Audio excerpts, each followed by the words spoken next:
buenas, que el Señor me los continúe bendiciendo. Como siempre, yo estoy muy contenta de traerles una enseñanza más para edificar sus vidas. No sé usted cómo se sentirá, yo me siento muy feliz de entrar en sus hogares, de poder llevarles una palabra de bendición para sus vidas.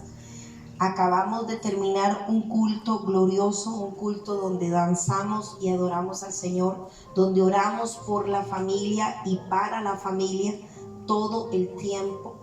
Y como dice el pueblo de Dios, Dios es bueno todo el tiempo. y todo el tiempo Dios es bueno. Amén, apréndaselo, porque es muy importante siempre declarar que Dios es bueno. Nuestro Padre Celestial es bueno. Y usted tiene que decírselo todos los días. Amén. Aunque esté pasando lo que esté pasando, es como un propósito y Él es bueno.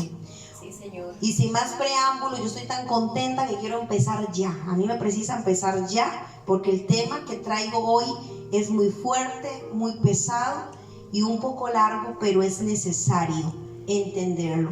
Hoy quiero hablarles acerca de la doctrina del pecado, sus características, ¿verdad? Sus definiciones. Hoy quiero hablarles de la gravedad del pecado. Es muy importante que usted, como hijo de Dios, como pueblo de Dios, y si no eres cristiano igual, entiende la gravedad de tu pecado. Pero para entender la gravedad del pecado es muy importante estudiar primero la doctrina del pecado. En el Nuevo Testamento hay 4 palabras que definen el pecado. Y no solo en el Nuevo Testamento, también en el Antiguo Testamento. Vamos a empezar con la definición, así que agarre papelito, lapicero y empiece a apuntar, porque esto es muy importante que usted lo maneje al dedillo. Es muy importante tener claro lo que es la doctrina del pecado. Este tema es muy extenso. Podemos pasar con esta serie hasta un año hablando del pecado, si no es que más. Hay mucho material, hay mucho que hablar acerca del pecado y acerca de la gravedad del pecado. Vamos a definir estos 4 términos de los que nos enseña la Escritura. Y vamos a empezar con amartía. Amartía aparece 600 veces en el Antiguo Testamento. Amartía es una definición, viene de la ciencia que se llama amartiología, que estudia la doctrina del pecado. A ver, ¿cómo se llama? Amartiología, y se define como amartía, que significa errar en el blanco. Y para eso vamos a leer Romanos 3:20, Romanos 3:23. Y mi lectora favorita, Romanos 3:20 dice: ya que por las obras de la ley ningún ser humano será justificado delante de él, porque por medio de la ley es el conocimiento del pecado. Y Romanos 3:23 dice: por cuanto todos pecaron y están destituidos de la gloria de Dios. Todos pecamos, todos erramos en el blanco, todos nos perdimos como ovejas sin pastor, dice la Escritura. Cada quien cogió su camino, cada quien hizo lo que quiso. Eso es lo que quiere decir Romanos 3:23. Entonces, ¿cuál es la primera definición de la doctrina del pecado? Se llama amartía. Y tiene que aprendérselo, porque después, más adelante, vamos a ver qué tipo de pecador es usted, porque es muy importante ubicarse. Recuerde que amartía es errar en el blanco. Ahora vamos a ver parabasis, que significa traspasar una línea prohibida o transgredir la ley moral de Dios. Recordemos que Dios es un Dios moral y sus leyes son morales. Vamos a ver primera de Juan 3:4 y Santiago 2:11. Usted no me dio esas. No se las di. Bueno, yo lo voy a buscar. Santiago. Primera de Juan. Vamos a buscar primera de Juan, no se preocupen, porque esto pasa. No hay. Voy. Vamos a ver. Primera de Juan, ¿qué era? Primera de Juan 3:4. 3:4. Amén. Dice: todo aquel que comete pecado infringe también la ley, pues el pecado es infracción de la ley.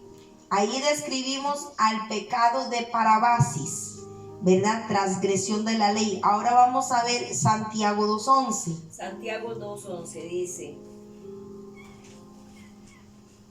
porque el que dijo, no cometeréis adulterio, también ha dicho, no matarás. Ahora bien, si no cometéis adulterio, pero matáis, ya te has hecho transgresor de la ley. Recordemos que la ley no fue abolida por Jesús. Él dijo, yo no vine a abrogar la ley, sino que vine a cumplirla. La ley nos hace ver, el propósito de la ley es que nos hace ver que tenemos fallas, que somos pecadores, que hacemos cosas que no agradan a Dios, que hacemos cosas antimorales o antinaturales, antiformación de Dios. O sea, todo lo que Dios hizo, lo hizo perfecto. ¿Cuántos saben eso, verdad? Amén. Todo lo hizo en orden, todo lo hizo con un diseño, con una forma, con un principio y con un fin. Dios no hace nada desordenado, nada vacío, nada en caos, nada al revés, y etcétera, etcétera. Y notamos que el pecado viene y transforma la vida de una persona. No la transforma, más bien yo diría que la deforma. La deforma. Por eso Jesús fue molido en la cruz y dice que ya su belleza ya no se veía, porque era un hombre hermoso, dice la escritura, y su hermosura ya no se vio más. ¿Por qué? Porque el pecado que él llevó lo deformó. Cada golpe que le dieron, cada cosa que hicieron con él lo deformó, porque el Señor quería mostrar lo que el pecado hace con la humanidad, deforma. Es una enfermedad en el corazón del hombre y muchas veces solo Cristo la cura. No hay cura, no hay remedio natural ni espiritual, solo Cristo, ¿ok? Entonces vamos a ver que la parabasis, la doctrina del pecado llamado parabasis, es traspasar la ley de Dios, una ley prohibida, es transgresión de la ley del Señor, ¿verdad? Cuando adulteramos, fornicamos, hacemos lo que nos da la gana, entonces traspasamos la ley. Ahora vamos a ver paráctoma, que significa un desliz o una desviación. Este no es tan fuerte, ¿verdad? Pero vamos a ver el pecado de anomía. Recuerden que está el pecado de amartía, parabasis, paráctoma y el pecado de anomía. Ya el pecado de anomía es rebelión total. Es sin ley y sin Dios. Generalmente el pecado de anomía pues lo practican los que no son creyentes, los que andan en el mundo sin Dios y sin ley. Ahora, ok, definiendo esto, definiendo lo que es la doctrina del pecado, que es la falta de conformidad a la ley moral de Dios, ya sea por hecho o por disposición o estado. ¿Qué significa esto? Yo puedo pecar dándole algo a alguien, pero solo porque yo deseé dárselo. Explico. Cuando yo decido mentir, ¿ok? Estoy disponiéndome al pecado. El pecado es una disposición que sale del corazón del hombre. Usted tiene la opción de mentir o no mentir, pero vemos que el hombre se dispone. Cuando hay fornicación, el hombre o la mujer se dispone a entregar su cuerpo, a tener relaciones sexuales. Esto es antinatural, es inmoral para Dios, y sin embargo lo hacemos. Estamos entregándole algo a alguien, ¿verdad? Disponiéndonos a pecar. Y eso lo hago yo con todo mi deseo. Nadie obliga a nadie. Eso es cuento. Ahí caí. No, usted se dio. Usted se tiró. ¿Ok? Quiero explicar eso. Entonces, yo puedo pecar dándole algo a alguien o codiciando algo o a alguien. A veces codiciamos la casa del prójimo, la casa del vecino, la mujer del vecino, la mujer del prójimo. ¿Se da cuenta? Podemos codiciar algo o a alguien y esto es pecado. Ahí es donde yo encuentro, escúcheme bien, la disposición a pecar. También puedo pecar por omisión, que debo hacer algo pero no lo hago. Eso es omisión. Cuando omito, ¿qué significa esto? Le voy a dar un ejemplo. Debo perdonar y no lo hago. Sé que tengo que perdonar y no lo hago. Es pecado. Estoy transgrediendo. ¿En qué tipo de pecado me estoy ubicando ahí? A ver. En parabasis, traspasar la línea prohibida. ¿Ok? Porque tengo que perdonar y no perdono. Debo pedir perdón y no lo hago. Pecado. El origen del pecado, ¿de dónde surgió? ¿Por qué si Dios creó todas las cosas, entonces Dios creó el pecado? ¿Usted no se ha hecho esta pregunta alguna vez? ¿O usted ha escuchado a alguien que le ha hecho esta pregunta? El pecado Dios lo creó porque creó todas las cosas, ¿cierto o no? Dios creó todas las cosas. Pero vamos a ver vamos a responder esta pregunta. Bueno, número 1, apunte ahí. Primero, el pecado no es una cosa para que haya sido creada. Y mucho menos creada por Dios, por un Dios santo y 3 veces santo, por un Dios moral y sus leyes son morales. Dios no tienta a nadie, Dios no hace pecar a nadie. El pecado no nació de Dios, sino que nació por Lucero y él se encargó de que el hombre se rebelara contra Dios. Primero, el pecado no es una cosa para que haya sido creada por Dios. Dios crea todas las cosas, pero el pecado no es parte de su creación. Interesante, ¿verdad? Y así es. Por lo tanto, no pudo ser creado. El pecado es una disposición, apunte ahí bien claro, es una disposición del hombre. Es una tendencia que nace en el corazón de Lucero primero, que ahora es Satanás y antes era Lucero, y después nace en el corazón del hombre. ¿Ok? Desde Adán, el progenitor de dicha transmisión. Es una transmisión, es como una herencia. Es algo que surge espontáneamente, que corrompe. ¿Y qué es corrupción? ¿Qué es corromper? Es alterar el diseño original o la esencia original. Recordemos que Dios todo lo que hizo, dice que vio que era bueno y lo bendijo. Y todo lo que Dios hace es bendecido y es bueno y es perfecto. ¿Ok? Y entonces vemos que Adán es el progenitor de dicha transmisión, de esa disposición que sale de rebelarse contra Dios y hacerlo mal. Es algo que surge espontáneamente, que corrompe, que altera el diseño original, que surgió en el corazón de Lucero primero y después en Adán. Simplemente decidieron traspasar, violar la línea que Dios había trazado para toda su creación. Hay límites, amigos, hay límites, hermanos, que no podemos traspasar. No podemos caer en el pecado de anomía, que es el más terrible de todo, que es la rebelión en la cual cayó Lucero y Adán. Y es una transmisión que ha venido, es una disposición que ha venido en la humanidad. Nacemos infectados de este gen, nacemos infectados de la rebelión y de la maldad. Nacemos con pecado.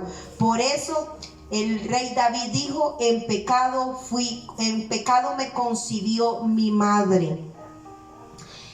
Entonces vamos a seguir. Lucero primero, luego Adán, simplemente decidieron traspasar, violar la línea que Dios había trazado para su creación. Entendamos una cosa, que la libertad es para vivir bajo normas.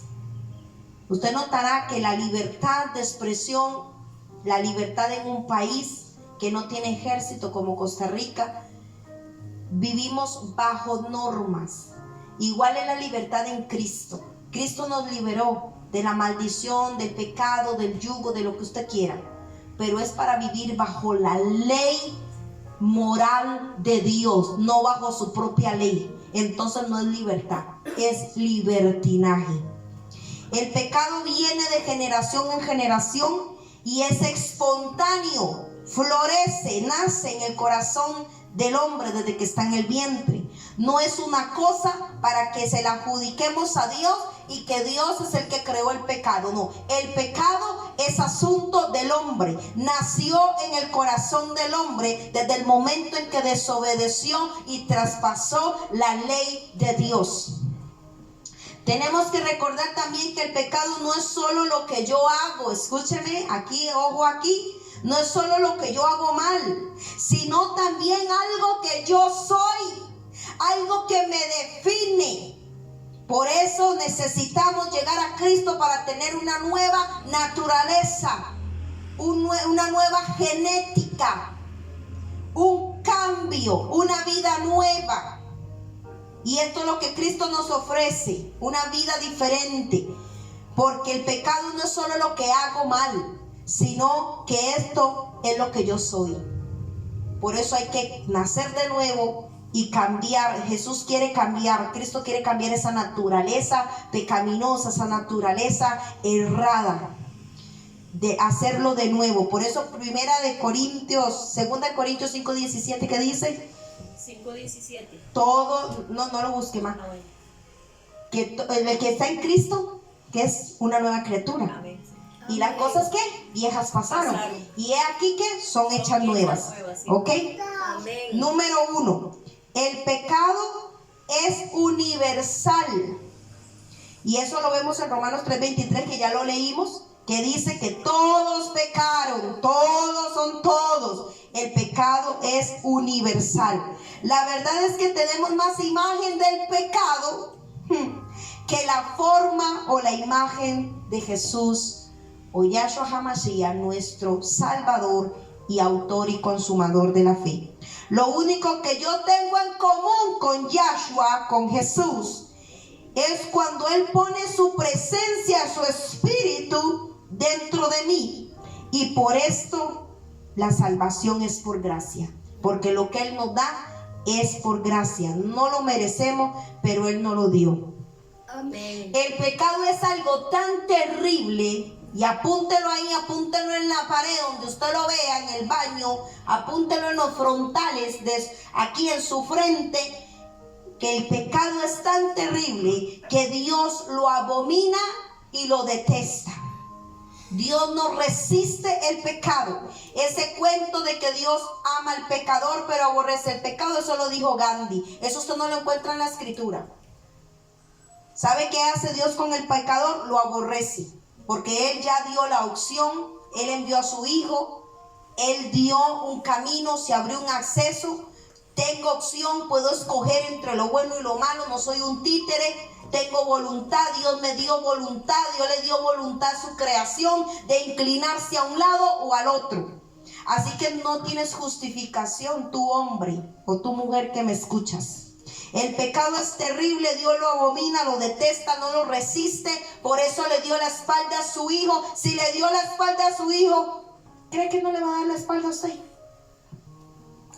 Dios, que es todo amor y misericordia, y que muchos dicen que Dios nos ama tanto, que no va a mandar al infierno a nadie. Mire, siga durmiendo de ese lado, que a la de menos cuando usted se levante va a estar pisando el infierno. Dios es todo amor y misericordia. ¿Cuántos saben eso? Amén. Pero también es justicia. Así es. Y Él no dejará sin castigo al que traspase su ley, al que transgrede su ley, al que pase los límites. ¿Qué hizo con Adán y Eva? Los tiró afuera. No los resistió. Los vistió y los tiró afuera. Váyanse de aquí. No lo soporto ni ver. Eso hace Dios. El pecado nos separa de Dios. Cuando ya Jesús vino a reconciliarnos con el Padre. Pero si usted insiste en pecar, es tan grave que te separa de Dios y te puede separar por toda una eternidad. Y mire, no le deseo a usted, es más, yo deseo que en vida usted sepa lo que es vivir separado de Dios. Una vez yo lo experimenté y me dio terror. Casi me hago en los pantalones. Porque yo estoy acostumbrada a la presencia de Dios, estoy acostumbrada a su amor, a su misericordia, a sentirlo todos los días, a estar cerca de Él, a que Él sea mi refugio. Y un día me sacaron de ahí, un día experimenté estar sola, desnuda, un día experimenté estar sin Él. Y fue la cosa más horrible que yo no había sentido jamás. Usted tiene que entender que el miedo del infierno no es la llama ni el gusano que nunca muere, ni el castigo eterno. Es estar separado de Dios. Usted aquí en la tierra, usted siente la misericordia de Dios. Usted siente el amor. Pero separado de Él es cosa terrible. Usted no sabe lo que sufrió Adán y Eva cuando fueron separados de Dios. Donde ya no hay misericordia, donde ya no hay amor. Es algo terrible. Se lo digo por experiencia. La verdad es que tenemos más la imagen del pecado que la forma de Jesús, que la imagen de Jesús. Lo único que tenemos en común con Cristo es cuando Él pone su esencia, su espíritu en este pedazo de barro que somos nosotros. El pecado es algo tan terrible que Dios lo abomina y lo detesta. Dios, que es amor y misericordia, se dispone a destruir, escúcheme, el planeta entero. Lo acabó y lo hundió bajo el agua en el gran diluvio. Ya saben de qué estoy hablando, ¿verdad? De Noé. Destruyó todo rastro de vida, destruyó toda vida solamente por el pecado y la maldad. Esto me dice a mí que el pecado es grave, ¿sí o no? El pecado es grave, métaselo en la cabeza. Usted que anda jugando el cristianito, usted que juega a la iglesita, las manos calientes, usted que juega con fuego, usted que vive de apariencia, usted que cree llevar una doble vida, usted que dice, ay, nada más le pido perdón a Dios y ya. Tenga cuidado, el pecado es grave y Dios lo abomina, lo detesta. El pecado es grave. Diga conmigo, el pecado es grave. Vamos a ver el infierno. Un Dios de amor, pero también es justo, es justicia. Está dispuesto a mandar a miles de millones de gente al infierno. Y entre ellos los evangélicos son los que le llevan la cabecera a todos, ¿verdad? Simplemente por el pecado. Y esta es la justicia de Dios. No dejará sin castigo al malvado o al que traspase su ley, ¿ok? Y no tomará por inocente al culpable. El pecado de Adán, nosotros nacemos con el pecado de Adán, pero cuando vienes a Cristo, ya no estás en el pecado de Adán ni bajo la maldición, porque Cristo murió y Él abolió todas esas cosas en nosotros, ¿ok? ¿Cuántos lo están entendiendo? El pecado es tan grave para Dios que fue la razón por la que Cristo, y aquí voy a ahondar y hilar más profundo, y espero que esto se le meta a usted en el corazón y hasta los huesos. Fue tan terrible, tan grave el pecado, que Dios envió a su Hijo para que lo masacraran tan brutalmente en una cruz. Y lo terrible es que nosotros merecíamos ese castigo. Y Dios el Padre decide ponérselo en la espalda a su Hijo. Y Él cargó con toda esa abominación. ¿Sabe qué vio Dios en su Hijo en la cruz? Una abominación. ¿Ah? Usted lee el Salmo 22 y fue inspirado por Dios en David, profetizando lo que Jesús iba a clamar en la cruz, cuando él dijo que perros lo rodearon y que él dice, en todas las generaciones el hombre justo clamaba y tú lo defendías, pero a mí no. Lea el Salmo 22, el sufrimiento de Jesús, inspirado por David, por el Espíritu Santo. Esto me dice a mí que el pecado es algo muy grave y terrible, tanto que Dios tuvo que enviar a su Hijo, el Dios que se hizo carne, tuvo que dejarlo todo por nosotros, y usted sigue jugando y pisoteando con la sangre del Cordero. Lea Hebreos. Hebreo le dice a usted lo que pasa cuando pisoteas la sangre de Cristo. Efectos del pecado en la naturaleza del hombre. Número 1, el entendimiento queda entenebrecido. Desde el momento en que Adán pecó, su entendimiento se cegó, quedó entenebrecido. Número 2, el corazón y el entendimiento quedan esclavizados al pecado. Solamente puede ver, vivir y gustar del pecado, nada más. Qué terrible, ¿verdad? La esclavitud es así. Y hay gente que no quiere, pero se ve obligada. Conozco personas que no quieren drogarse, pero ya no les queda más remedio, y se resignan porque lo único que han conocido y lo único que ven, lo único que viven y lo único que sienten. Por eso solo Jesús puede libertar sus vidas. El hombre, número 3, el hombre vive engañado. Esos son efectos del pecado. Jeremías 17:9 dice que engañoso es el corazón y perverso. ¿Quién podrá curarlo? ¿O quién puede curarlo? En el autoengaño no se ve, no se entiende y no se sabe. Número 4, el hombre pierde la comunicación con Dios y perdió la habilidad de discernir espiritualmente. Y eso está en 1 Corintios 2:14. Vamos a leerlo. Dice: pero el hombre natural no percibe las cosas que son del Espíritu de Dios, porque para él son locura, y no las puede entender, porque se han de discernir espiritualmente. ¿Se dan cuenta? El hombre, a través del pecado, por la práctica constante del pecado, y hablo de cristianos y hablo de mundanos, pierden la comunicación con Dios, son separados de Dios y pierden la habilidad de discernir espiritualmente, y las cosas del espíritu no las pueden discernir porque es un hombre natural, común y corriente, que vive como si Jesús no vino a la cruz. Y hablo también de los cristianos que viven pecando sin importarle que el ojo de Dios lo está mirando. Dice la escritura que todo está abierto y desnudo delante de él, que aunque usted se meta en el hueco más profundo, aunque se tire al mar, aunque se meta debajo de una piedra, él lo está viendo.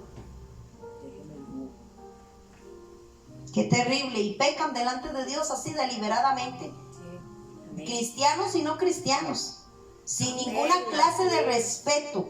Que dice Pablo que las cosas que hacen en oculto son vergonzosas aún decirlas. La voluntad queda esclavizada. Número 5. Queda atada. Mire, la voluntad queda atada a mis emociones. ¿Ok? Mi voluntad ata mis emociones. Mi voluntad es atada, mis emociones son atadas, son demonizadas. Y mi voluntad, emociones, sentimientos, el pensamiento, el intelecto del hombre, la mente, el corazón quedan atados, quedan entenebrecidos.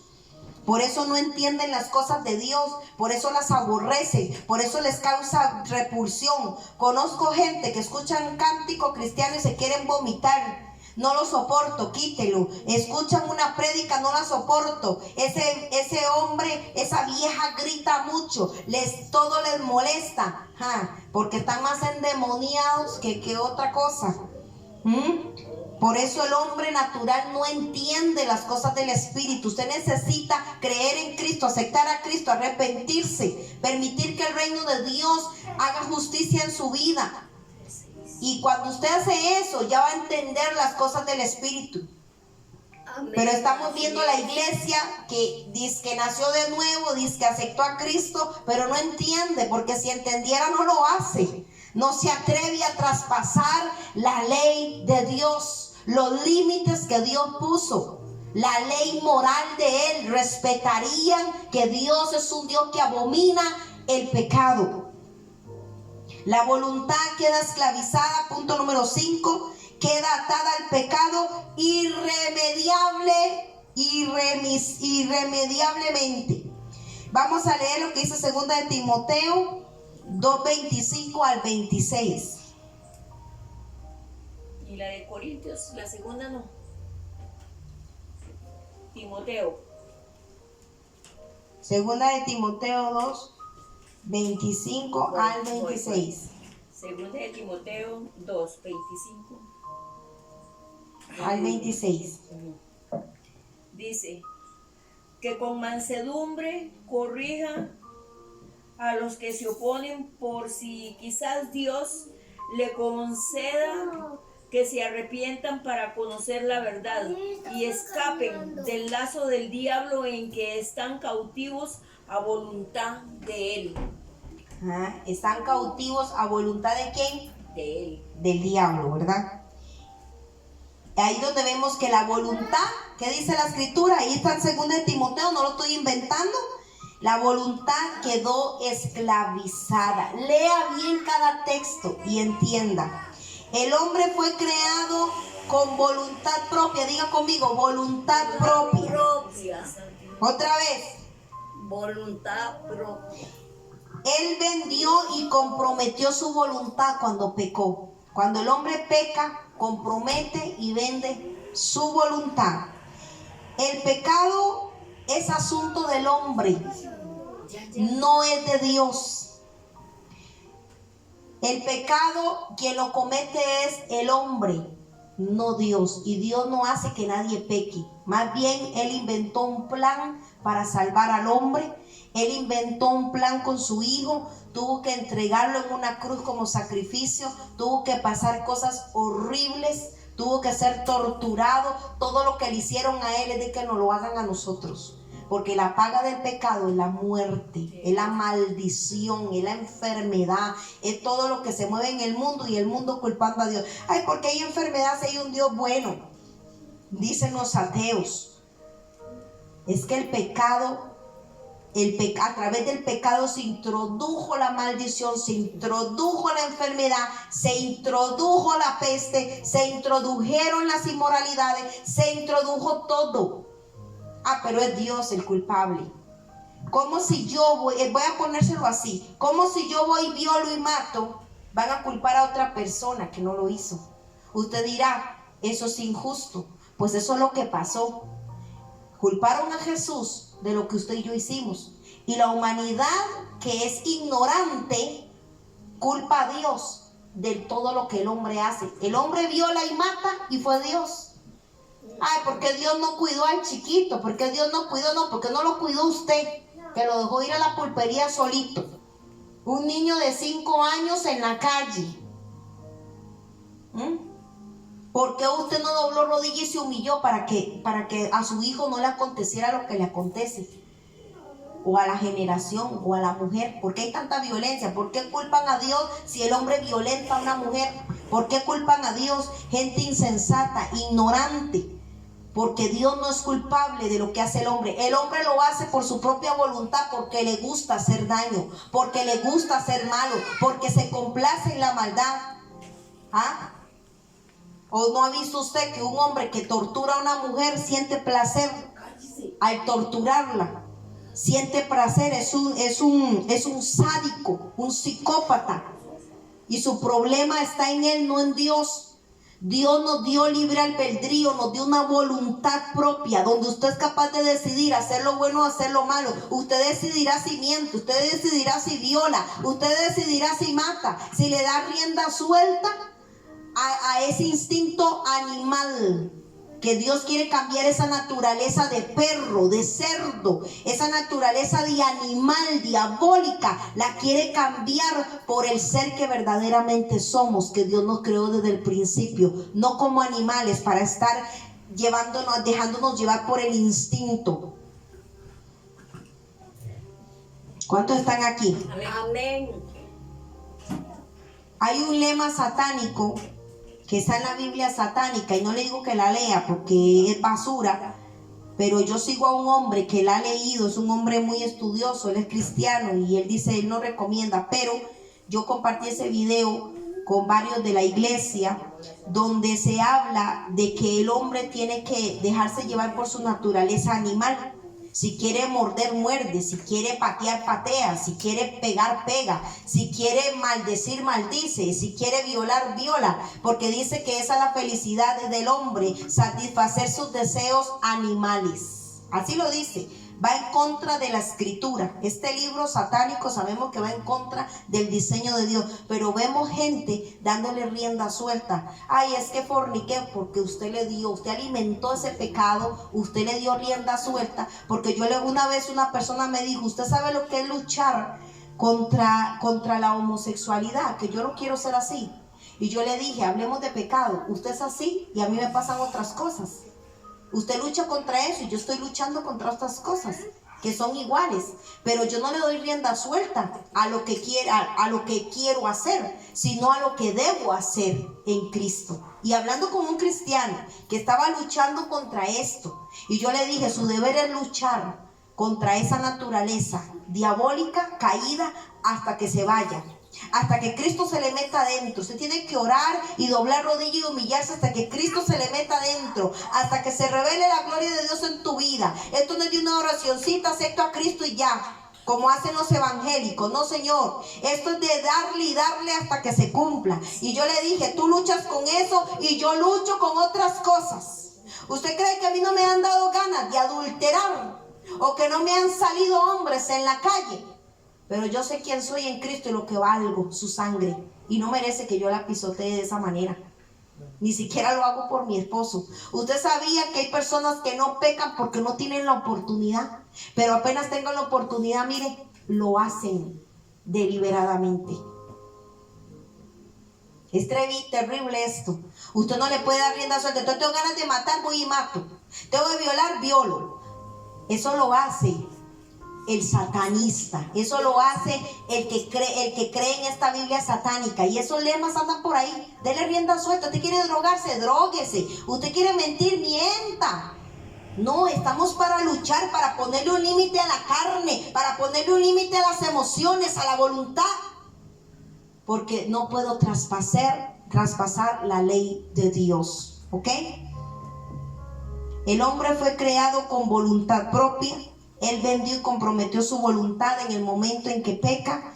El pecado es asunto del hombre, no de Dios. Apúntelo en grande para que se lo diga a toda esa gente que anda culpando a Dios. Que por qué Dios y que por qué Dios no. Usted es responsable de su vida. Usted es responsable de sus hijos. Usted es responsable de sus actos. Usted no es ningún títere. Es títere del diablo, que le da rienda suelta a sus emociones, a lo que usted quiere hacer, a su carnota. El mundano le da rienda suelta, dice vulgaridades, nadie lo frena, disfruta lo que hace. Vamos a ver si va a disfrutar en una paila. El hombre fue creado con voluntad propia. El pecado es asunto del hombre, no de Dios. Apúntelo ahí. Aún después de la conversión, aún cuando usted se convierta a Cristo, escúcheme, el hombre sigue teniendo conflictos, luchas con el pecado, lucha por su libertad. Hasta el día de hoy yo le doy guerra al pecado. Ahora ya no está sobre mí, ahora ya no me señorea, ahora a mí no me dice qué hacer, ni me mueve como un títere. Ya no soy esclavo porque Cristo me libertó. Entonces, porque Cristo pagó, me libertó y sé lo que valgo, la sangre de Cristo. Ahora combato el pecado. Lo combato, ya no lo disfruto, lo combato. Y lucho por mi libertad todos los días. Diga conmigo, todos los días. Esto tiene una oración, acepté a Cristo, ya se fue todo, la fornicación, no señor. Dele guerra hasta que se vaya. Sométase a Dios, resista y el diablo huirá. Amén. Santiago 4:7. Sí. Lo digo bien, ya, cuéntelo ahí.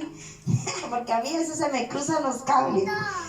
Existen, escúcheme, dos teologías de la gracia: la arminiana y la calvinista. Vamos a ver qué dice la arminiana. Usted me dirá cuál está más de acuerdo a la palabra de Dios. La arminiana dice que el hombre cayó y su voluntad quedó gravemente afectada, pero el hombre no perdió todas sus facultades y el hombre continuó con su libre albedrío, y por lo tanto eso le permite al hombre seguir eligiendo a Dios. ¿Usted cree que está correcta esta? Vamos a ver la segunda. La calvinista dice que el hombre cayó completamente, radicalmente, la embarró totalmente y cayó de la gracia. Y su voluntad quedó totalmente atada al pecado, y por lo tanto, debido a eso, Dios es quien elige, porque el hombre nunca elige a Dios. ¿Cuál de estas dos es la que va de acuerdo a la escritura? Yo digo que la calvinista. La arminiana está muy errada. Vea que hemos leído textos bíblicos donde declara, como en 2 de Timoteo que leímos, que la voluntad del hombre que totalmente quedó atada al pecado. Y el hombre nunca va a elegir a Dios. Nunca. El hombre dice que amó más las tinieblas que la luz, y que nunca elige a Dios, nunca es capaz de hacer algo bueno, pero Dios lo elige a él. ¿Usted sabía que los que llegan a Cristo porque Dios se lo permite? Dios el Padre. Ahora, todos sabemos que todos practican, que toda práctica del pecado ofende a Dios. ¿Cuántos saben eso? Amén. Toda práctica del pecado ofende a Dios. Pero la actitud, escuchen aquí voy a ahondar más profundo. La actitud con la que yo peco es la que cuenta. Le da una connotación diferente a cada pecado, o a cada falta, o a cada fallo. Y este es el pecado de amatía. Cada desliz o desviación es un pecado de paractoma. Cada transgresión de la ley moral de Dios es un pecado de parabasis. Y cada pecado de rebelión y contra la ley, transgresión de la ley, es anomía. Ahora, tomando en cuenta estas 4 reglas, ahora sí vamos a armar el rompecabezas. A la hora de pecar, esto nos define qué tipo de pecadores somos. Muchas veces el cristiano verdadero cae en el pecado de un desliz y una desviación, que es el paráctoma, ¿ok? Pero muchos están en el pecado de amatía, parabasis y anomía. Entonces, a la hora de pecar, mi actitud con la que yo peco, cuando yo sepo esto, cuando yo estoy enterada de esta verdad, y ya usted no es justo, salado porque me vio, saladito ahí, usted ya escuchó la verdad y usted hace esto con la actitud que usted peca, así lo va a calificar Dios.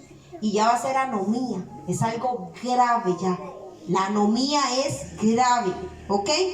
Entonces, esto nos define qué tipo de pecador somos. Vamos a ver primera de Juan 1, del 8 al 10. Primera de Juan. Vamos a buscarlo, perdón, porque hay citas bíblicas que me salté y no se las di a mi madre. Primera de Juan. Ya casi. Vamos a ver. Primera de Juan 1, del 8 al 10. Dice: sin embargo, os escribo un mandamiento nuevo, que es verdadero en él y en vosotros, porque las tinieblas van pasando y la luz verdadera ya alumbra. Amén. Siga. Amén. El 9. El que dice que está en la luz y aborrece a su hermano está todavía en tinieblas. El que ama a su hermano permanece en luz, y en él no hay tropiezos. Ok, ya escuchamos, ¿verdad? El pecador, ¿qué tipo de pecado tenemos?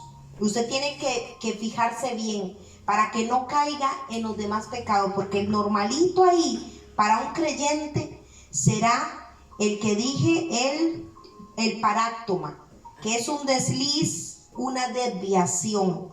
Pero ya lo demás es consentir, es transgredir totalmente la ley de Dios, oponerme, resistir la ley de Dios, y eso ya es rebelión. Y la rebelión viene de Satanás, ¿ok? Entonces, vamos a seguir. Es necesario reconocer nuestro pecado o nuestras fallas, nuestra falta, nuestro desliz para ser restaurados. Si usted no reconoce su pecado, usted no va a ser restaurado nunca. Usted puede estar engañado en una iglesia, creyéndose el orgulloso más grande del mundo, que está pecando, pero nunca lo reconoce. No se debe sentir uno orgulloso del pecado, porque así como vamos a ser restaurados. Hay gente que se siente orgullosa de su pecado. Habla de su pecado no en arrepentimiento, sino todo lo que hizo y deshizo. El pecado nos debe de llevar al arrepentimiento, a volver a Dios, a necesitar un Salvador. El pecado tiene que hacernos sentir que necesitamos que alguien nos salve de esta situación o de esa condición, que hay alguien que nos tiene que sanar, desear tener ese Salvador. El pecado debería llevarnos a eso, no sentirnos orgullosos y hasta defenderlo. Conozco mundanos que me dicen a mí no me predique del arrepentimiento y de Jesús, porque a mí me gusta pecar. Yo disfruto el pecado. Entonces yo le digo, bueno, está muy bien, disfrute su pecado por ahorita, siéntase contento, pero vamos a ver cuando usted tenga que pagar por ese pecado, porque el hombre cree que peca y ya transgrede la ley de Dios y que no hay consecuencias. Hay consecuencias graves. Inclusive, déjeme ilustrarlo un poquito más. Dios nos ama y nos perdona, pero no nos libra de las consecuencias.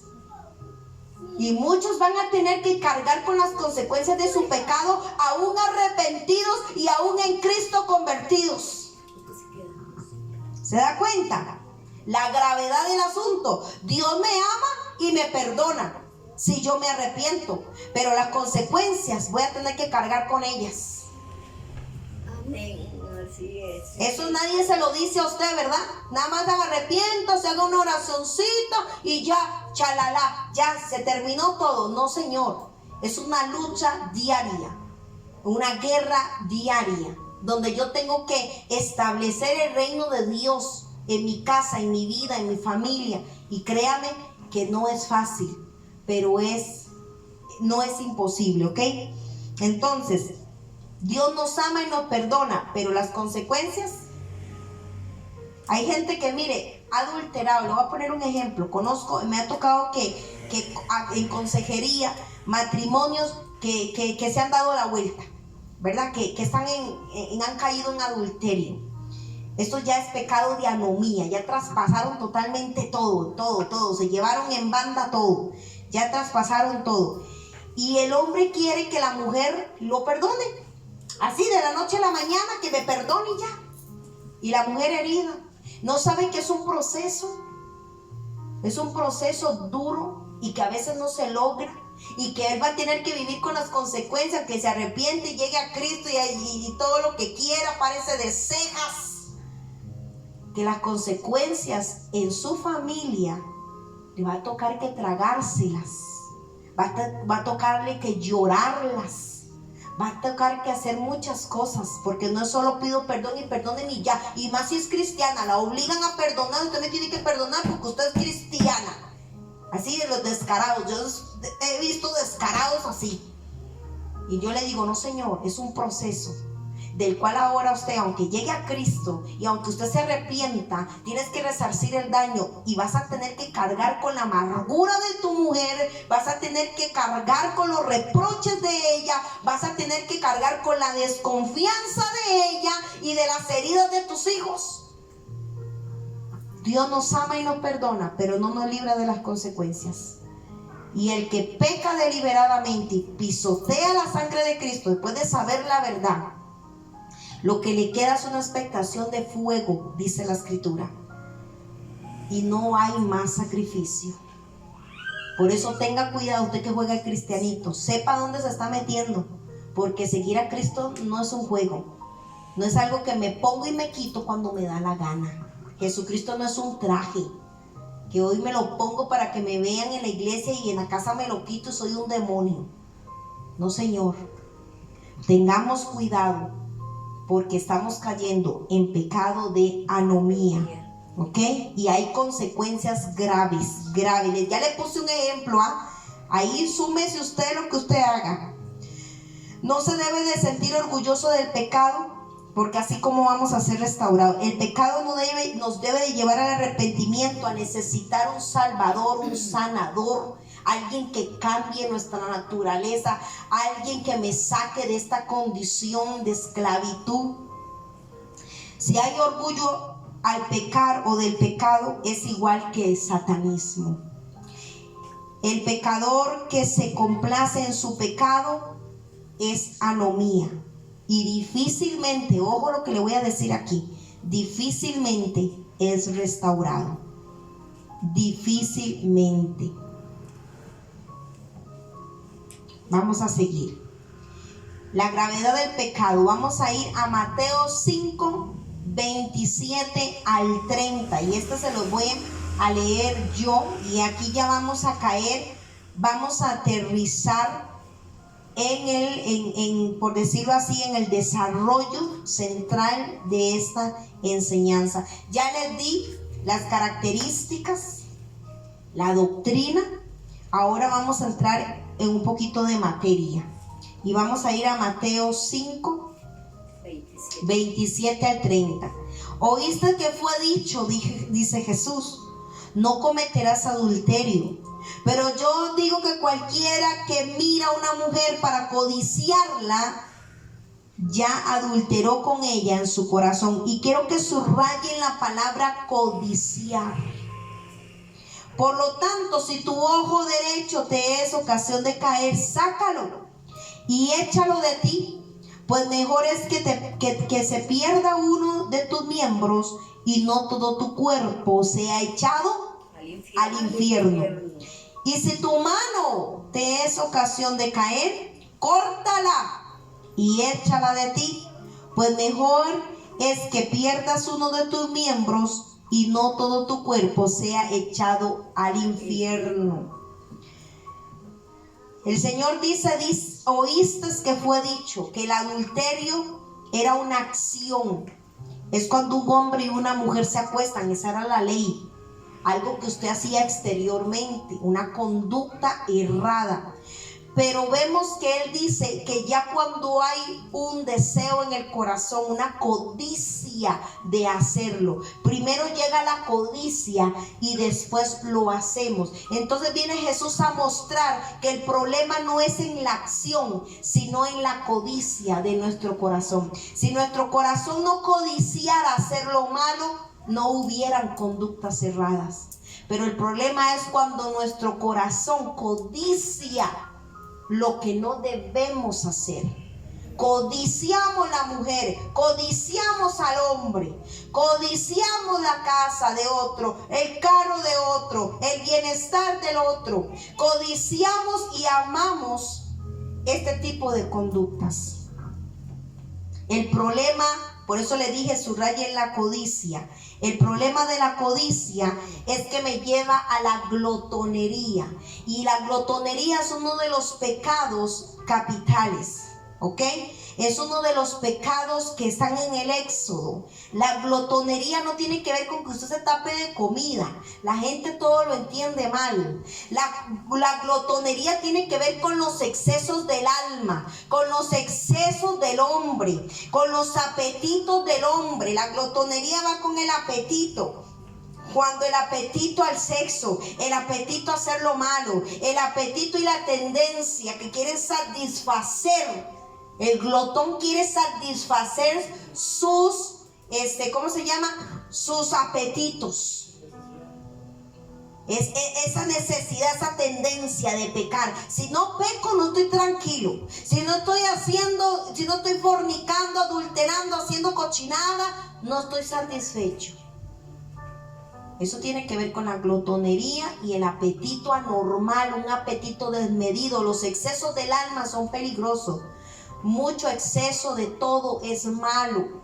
Recordemos que Satanás trabaja los límites, trabaja las tendencias que se salen, que se desbordan. Él trabaja ahí. Así que tengamos cuidado, porque Dios es orden, Dios es balance, Dios es medida, Dios es un alto. Todo de mucho es malo. Mucho de todo es malo. Los escribas y los fariseos redujeron la ley que prohibía el adulterio a un mero acto. Mientras no me pesquen, me libro de la apedreadita. Mientras nadie me vea, vea lo que hacen. Lo redujeron la ley de Yahweh. No se les olvidó que el Señor los está viendo. Se les olvidó que Dios está viéndolos. Mientras el hombre no me vea. Qué engaño, ¿verdad? Ay, ¿cómo me escondo aquí? Mientras el hombre no me vea. Pero ¿quién me está viendo? ¿Quién me está viendo? Dios me está viendo. O sea, es un engaño. Esto es terrible. Mientras el hombre no me vea adulterar aquí, no me vea hacer lo malo. Pero ¿cómo se esconde usted del ojo de Dios? ¿Cómo te escondes de la ley moral de Dios? Es increíble. Entonces vemos que los fariseos reducen la ley que prohibía el adulterio a un mero acto. Para ellos, mientras no me vean, No me pillen. ¡qué terrible! A un mero acto físico. Y como no practicaban según ellos, entonces pensaban que la ley no era para ellos, que la ley era para los demás. Andaban viendo a ver quién fornicaba, quién adulteraba, quién robaba, y lo agarraban a pedradas. Ellos eran jueces. Y así está la iglesia hoy en día, atrás de la cortina, haciendo de todo, pero viendo y señalando al que hace al que adultera, y él hace lo mismo, al que engaña y él hace lo mismo, al que miente y hace lo mismo él. Por eso el Señor dijo: hipócrita, antes de ir a sacar la astilla del ojo de tu hermano, mírate la viga. Mírate la viga. La consecuencia es que anulaban la ley moral de Dios, pero se olvidaron del espíritu de esa ley. Porque no era solo palabras, no era solo un párrafo, no era solo un pergamino que decía: hago esto no lo debo hacer, no adulterarán, no matarán, no robarán, no codiciarán, me lo voy a aprender, algo técnico. Igual lo hacían. Se olvidaron del espíritu de esa ley, porque la palabra, la ley, la Torá, todo lo que es de Dios, todo esto, todo, desde la ley, los profetas, fue inspirado por Dios. Entonces se les olvidó el espíritu de la ley, lo cual es vital para una buena comprensión del Evangelio y del Nuevo Testamento. Si usted no entiende la ley de Dios, es que ya no estamos bajo la ley de Moisés, pero Moisés escribió la ley inspirada por Dios. El hecho de que no estemos bajo la ley de Moisés no quiere decir que nos exima de lo que fue escrito en Éxodo 20. Y en Levíticos y en Deuteronomio usted lo encuentra. ¿Ok? Vamos a ver lo que dice 2 de Corintios 3:6. 3:6 dice: el cual asimismo nos hizo ministros competentes de un nuevo pacto, no de la letra, sino del espíritu, porque la letra mata, mas el espíritu vivifica. ¿La letra qué hace? Amén. Mata. La ley, cuando no tiene espíritu, ¿qué hace? Mata. Pero el espíritu de esa ley, el espíritu de esa letra, vivifica. El error de los escribas y fariseos es que aún leyendo los 10 mandamientos y muchos mandamientos más, no lo aplicaron adecuadamente a sus vidas. Si lo hubieran aplicado adecuadamente, se hubieran dado cuenta que no se puede separar o ver cada una ley por separado. Todo en Dios es orden y todo va intrínsecamente ligado. El Antiguo Testamento con el Nuevo Testamento. La Biblia es un pilar de unidad. No podemos separar una cosa de la otra. La ley fue un ayo. La ley fue un ayo, o sea, una niñera que me mostró que yo era pecador, que me llevó por ese camino, pero necesitaba un Salvador. Ese es el fin de la ley, reconocer que soy pecador y que necesito un Salvador. Amén. El 10º mandamiento habla del deseo y de la codicia. El deseo de la codicia. La ley de Dios no solo prohíbe los hechos y las acciones, sino la codicia y el deseo que te lleva a cometer tales actos de condena y transgresión.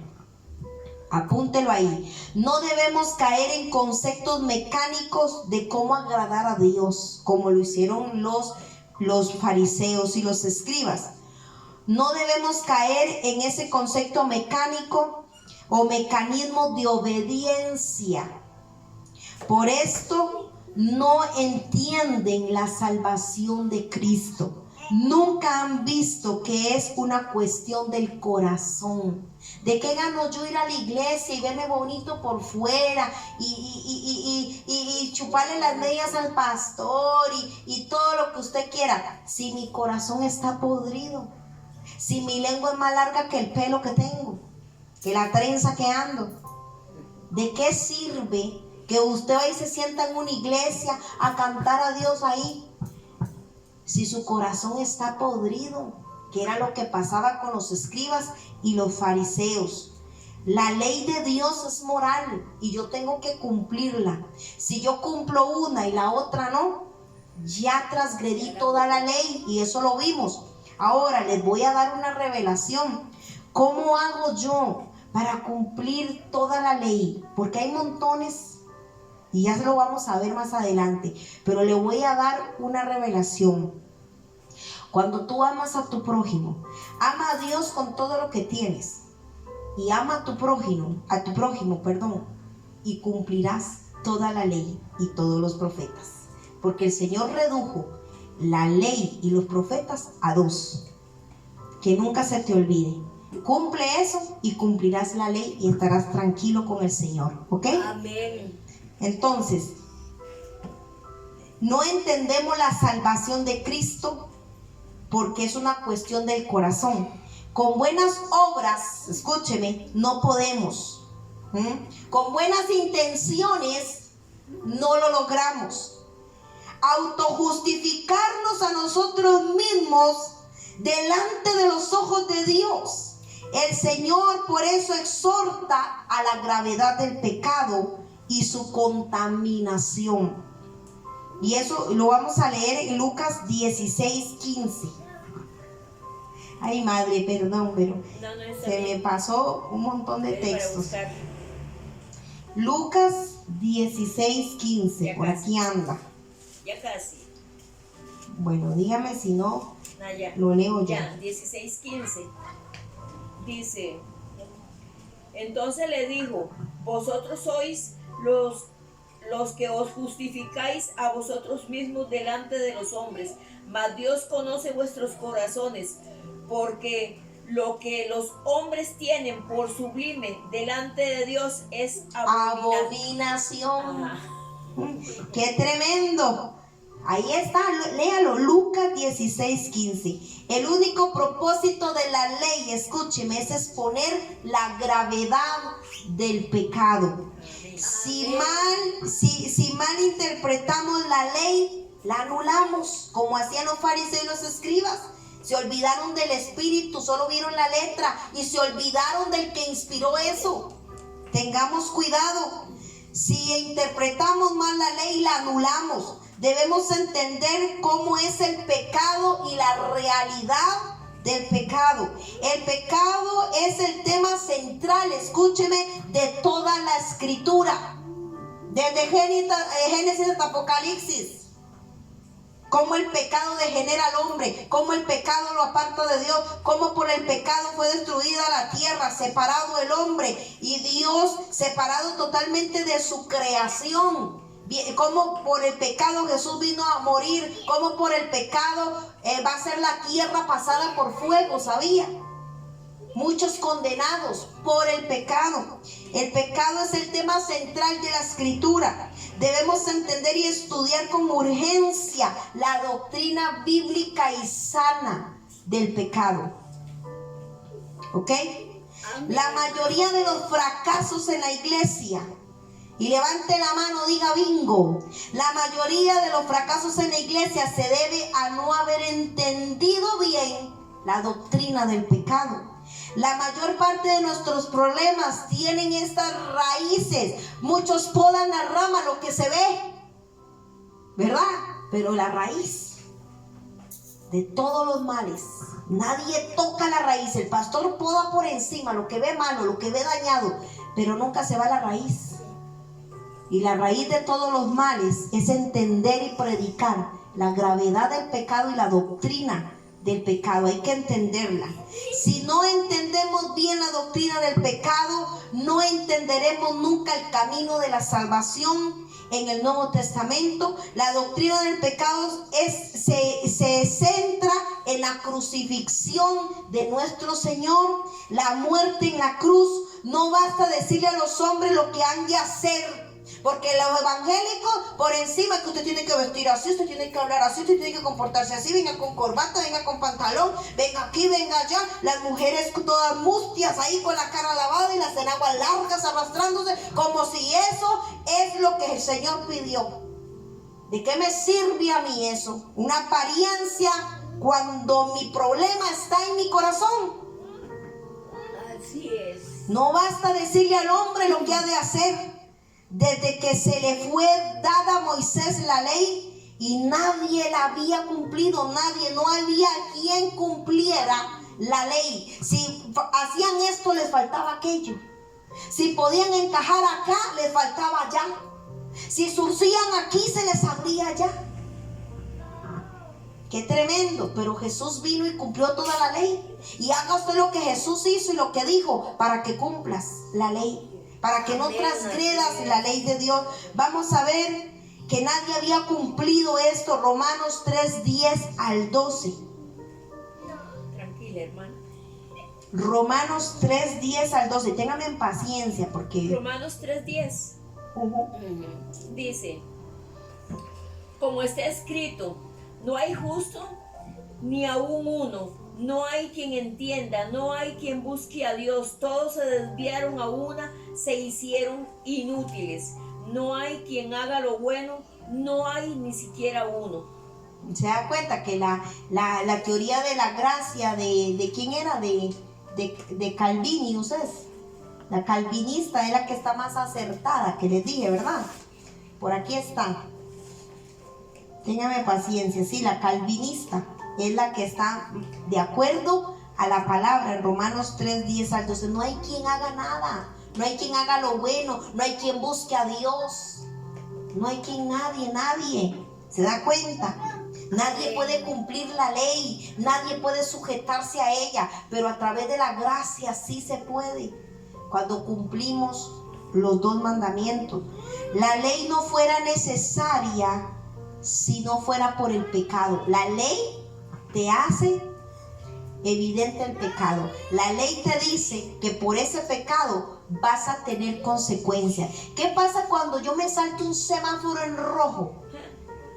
Si la ley me ve, me capta por las cámaras, qué sé yo, o está el tránsito ahí, la ley del tránsito, ¿qué dice? A mí me quitan el carro, es una grave infracción porque puedo matar a alguien, puedo provocar un accidente aparatoso y entonces al infringir la ley voy a tener consecuencias. Me quitan la licencia, me bajan puntos, me meten un multón y me va a decir a mí que si yo transgredo la ley de Dios o el mundo entero está transgrediendo la ley de Dios, no va a haber consecuencia ni castigo, porque Dios es amor, pero también es justicia. Así que si hay leyes aquí en la tierra que se deben de respetar, ¿cuánto más la ley de Dios? Esto es de ponerse a pensar. Hasta que vino Cristo, y diga gloria a Dios, Gloria a Dios. todo lo anterior había sido en vano.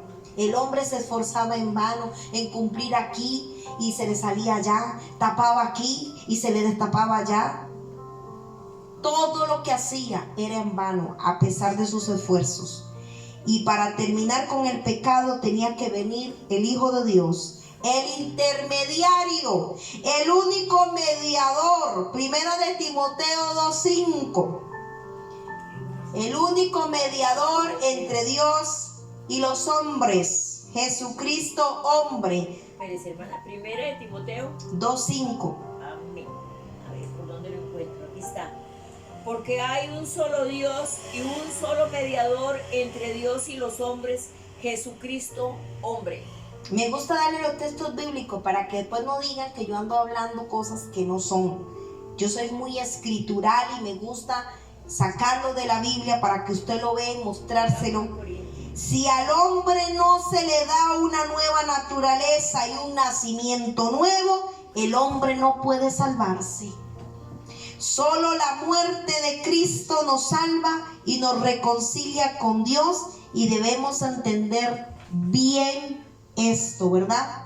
Amén. Todos los que confían en sus propios esfuerzos están negando el evangelio y el poder de la gracia de Cristo, y no se ven a sí mismos como pecadores. Y no han entendido la doctrina del Nuevo Testamento acerca del pecado. Conchudos que le dieron vuelta a la mujer, hoy se sientan en la iglesia y diezman y ofrendan y dan ósculo santo y todo. Mienten, choricean, hacen cosas en oculto y todos frescos. Tenga cuidado, porque vas a tener consecuencias graves. Usted no puede venir a Cristo y recibirle si no hay una convicción primero de tu pecado. Usted tiene que reconocer que su vida no vale nada, que el pecado que usted tiene lo tiene atado, que usted necesita un Salvador, que usted necesita cambiar esa vida. Si usted no reconoce eso, déjeme decirle que usted no va para ningún lado, usted no va a ser restaurado. Hay que reconocer para ser restaurado. Así que hay que recibir la convicción del pecado, y una evangelización sin convicción de pecado no sirve. Esas oracioncitas, venga al altar, permita que Cristo entre a su vida, que no sé qué, y haga una oración y ya, hacen la oración y ya son salvos. Adúlteros pero salvos, fornicarios pero salvos, mentirosos pero salvos. Eso no existe, eso es una doctrina demoníaca. Eso no es cierto. Y usted se siente salvo, ay, ya pequé, pero Dios me perdona. La gracia no es para eso. La gracia es para regenerar tu corazón, no para que usted abuse y peque y ora y peca y ora y así. Mire, siga así y usted va a terminar muy mal. La esencia de la evangelización empieza por la predicación de la ley moral de Dios. Si vemos la vida de nuestro Señor Jesucristo, a la gente que le seguía, Él mismo, ¿se acuerda lo que vimos en otras lecciones? Él les ponía obstáculos. ¿Quieres seguirme? ¿Sabes el precio? ¿Sabes las consecuencias? ¿Sabes lo que te va a pasar? Te van a señalar, te van a juzgar, hasta te pueden matar. ¿Quieres seguirme? Deja todo. ¿Quieres seguirme? Niégate a ti mismo, toma tu cruz cada día y sígueme. El Señor nunca engañó a nadie. Él les ponía obstáculos en el camino. ¿Quieres seguirme? Déjalo todo. Suelta esa red, le dijo a Pedro, y yo te haré pescador de hombres. Y Pedro la soltó. Pedro y su hermano, que ahorita se me escapa el nombre, que fue el primero que empezó a seguir a Jesús, y luego fue Pedro. Jesús le hace ver las consecuencias y el precio de seguirlo, que esto es serio, esto no es jugar. Ay, hoy soy evangélico y mañana no. Hoy soy pandereta y aleluya y mañana no. Esto no es un juego. El pacto de la sangre de Cristo se tiene que cumplir. Y un pacto es obligatorio por ambas partes. Una vez que usted acepta ser lavado por la sangre de Cristo, usted está aceptando el pacto, y un pacto tiene que cumplirse. Amén. Un pacto tiene que cumplirse y tiene que haber responsabilidad de ambas partes.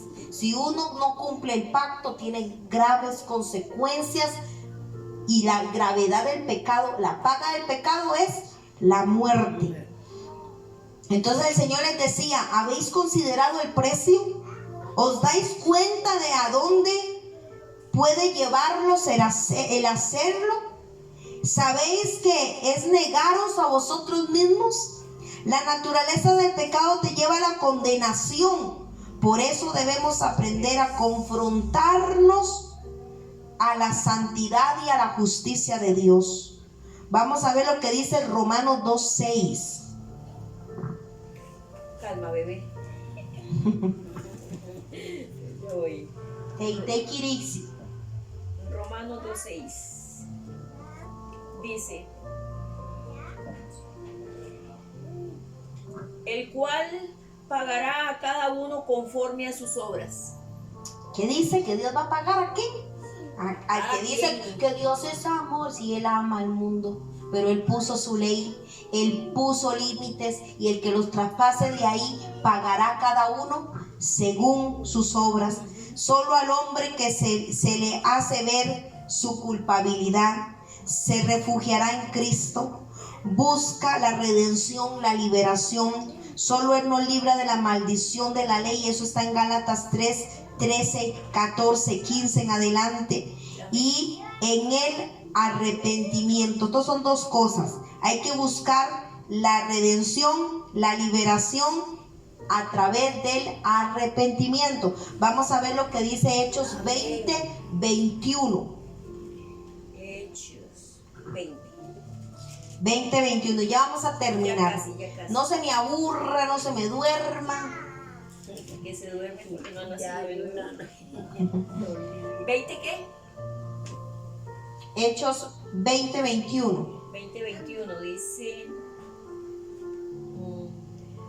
testificando a judíos y a gentiles acerca del arrepentimiento para con Dios y de la fe en nuestro Señor Jesucristo. ¿Qué debemos testificar? Ser testimonio del arrepentimiento. Y el arrepentimiento, ya lo he explicado millones de veces, es cambiar de dirección, es dar un giro de 90 grados, es cambiar la mente por la mente de Dios. Debemos entender que la santidad es del corazón, no meramente de la conducta. Sí tiene que ver con la conducta, pero la santidad no es lo que yo aparento. Cuando estoy en la iglesia, todo el mundo saludo, trato bien a mi esposa, a mis hijos, y en la casa y dentro de mi corazón estoy que los mato, no los soporto. Entonces vemos que la santidad es del corazón para poder corregir la conducta. No son las acciones del hombre lo que cuentan, sino sus deseos. ¿Qué deseas? ¿Qué codicias? Hacer lo malo. 6 cosas aborrece Jehová, y aún 7 abomina su alma. Y hay una lista ahí: la lengua mentirosa, pero los pies presurosos para correr al mal. ¡Qué tremendo! Y dice abomina. Busquen el significado de abomina. Como dijo el rey David en el Salmo 119, tu ley, ¿cómo es? La mentira aborrezco y abomino, y tu ley amo. Eso me lo aprendí desde que tenía 5, yo creo. No son las acciones del hombre lo que cuentan, sino sus deseos. El problema está en mi codicia, en mi deseo. No solo no debemos cometer el pecado, no debemos tan siquiera codiciarlo. ¿Por qué un nacido de nuevo va a codiciar algo que no conoce? Se supone, ¿verdad? Ahí es donde vemos que no ha nacido de nuevo, que sigue siendo el mismo chuletudo, el mismo frescazo. Porque una nueva criatura no va a codiciar lo que no conoce, no va a hacerle falta lo que nunca ha tenido, de lo que no depende. Pero que debemos entender que el problema está en codiciarlo, en desearlo. Lo voy a volver a repetir. No solo no debemos cometer el pecado, ni lo que no debemos hacer es tan siquiera codiciarlo o desearlo. Y esta santidad nos lleva a una constante vigilancia. ¿Usted sabía que la santidad se ve hasta en la forma en que tratamos a las personas? En la forma en que yo trato a mis hijos, en la forma en que yo trato a mi esposo, en la forma en que yo trato al vecino, al chismoso, al majadero. La santidad se nota ahí. No solo cuando voy a la iglesia con cara pálida, bien lavada.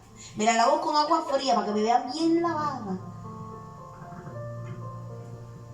No debemos ni siquiera codiciar el pecado. Y esta santidad nos lleva a una constante vigilancia y una autoexaminación. Velad, dijo el apóstol Pablo a los Corintios, y también dijo en 2 de Corintios 13:5. Vamos a ver lo que le dijo a los Corintios. Examinaos a vosotros mismos si estáis en la fe. Probaos a vosotros mismos. ¿O no os conocéis a vosotros mismos que Jesucristo esté en vosotros, a menos que estéis reprobados? Pruébesen a ustedes mismos. Ustedes se conocen y no se hagan. Así le digo el apóstol Pablo: no se haga. No se haga el tonto si usted sabe bien. Examínese si es que están en la fe, si es que Cristo está en ustedes. Examínense, porque si no están reprobados.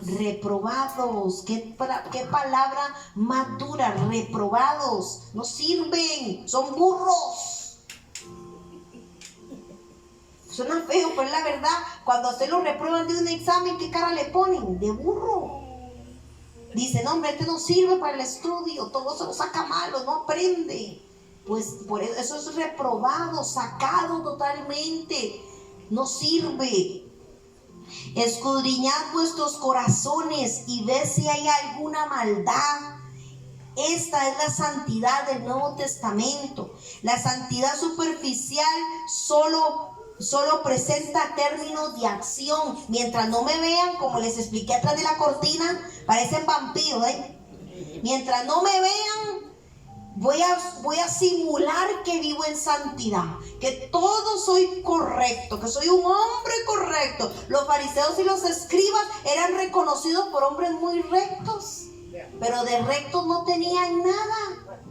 La santidad superficial solo piensa en términos de acción, pero la santidad verdadera te corrige de adentro para afuera. La suma múltiple, con esto termino y escríbalo bien, la suma múltiple de errores leves constituyen la gravedad del pecado. No se crea que porque usted es un paractoma, ay, es que me deslicé, ay, es que me desví un poquitín.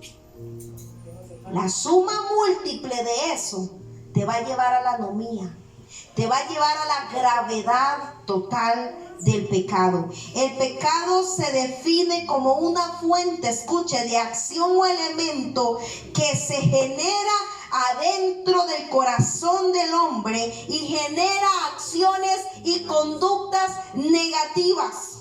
La Biblia lo define como una acción deliberada, porque ya Cristo vino, aló, amén. Una acción deliberada. A mí no me diga, hasta el mundano sabe que está mal, hasta el que no cree, el ateo, sabe que está mal. Todos saben, por eso Pablo le digo: mire, usted sabe, no se haga. Escudriñese, si usted está en la fe y tiene a Cristo, escudriñese. Y si hay maldad, sáquela. Por eso el Señor le dijo: si tu ojo te es ocasión de caer, sácalo, échalo de ti. Tu mano te es ocasión de caer, sácala y échalo de ti. Lo mismo que dijo Pablo, que acabamos de leer ahorita. El pecado se define como una fuente de acción o elemento que se genera dentro del hombre en su corazón y genera acciones negativas y conductas negativas. La Biblia lo define como una acción deliberada. El que peca sabe que peca. El borracho sabe que es borracho. El mentiroso sabe que es mentiroso. El drogadicto sabe que es drogadicto. Pero ¿sabe por qué no llega a Cristo? Porque no tiene la necesidad de cambiar su condición. Va a defender su vicio, va a defender su pecado. El adúltero se esconde y dice: soy adúltero, pero nadie se ha dado cuenta. Y defiende y se siente orgulloso de su adulterio. Ojo, porque difícilmente será restaurado. Por saber la verdad, Dios no está escondido. Lea Romanos 1:12 en adelante. Y Romanos 2, todo el capítulo. No hay excusa para la maldad, no hay excusa para el pecado, no hay excusa. Pecamos deliberadamente, hasta el mundano sabe que está mal. El hombre que maltrata sabe que maltrata. El hombre que ofende sabe que ofende. No nos hagamos. El pecado es una fuente de acción que se genera dentro del corazón del hombre y esto crea acciones negativas. La Biblia lo define como una acción deliberada. El antídoto, y vamos a ponerle el antídoto de este veneno de la gravedad del pecado, es la gracia. Es la gracia de Dios, la gracia que Jesús otorgó. Las consecuencias, la muerte. Romanos 6:23. Y con esto terminamos. Espero haber sido de bendición para cada uno de ustedes. Y vamos a seguir con el tema, porque esto no se termina aquí. El pecado, el tema del pecado es muy complejo. Y yo necesito que a usted le quede claro, que usted lo entienda como hijo o mundano, como hijo de Dios mundano. Porque si eres mundano, arrepentirse y buscar esa salvación, ese remedio, desear ese remedio para tu vida, esa liberación. Y si eres hijo de Dios, entender para no caer en ningún pecado de los que nombramos en la doctrina del pecado. Apréndaselos, ¿verdad? Amén. Que Dios siempre me los guarde y me los proteja. Es mi oración más ferviente. No se le olvide darle like, suscribirse, comparta el video, que llegue a otros corazones, a otras familias, a otras personas que necesitan escuchar este tipo de enseñanzas. Shalom.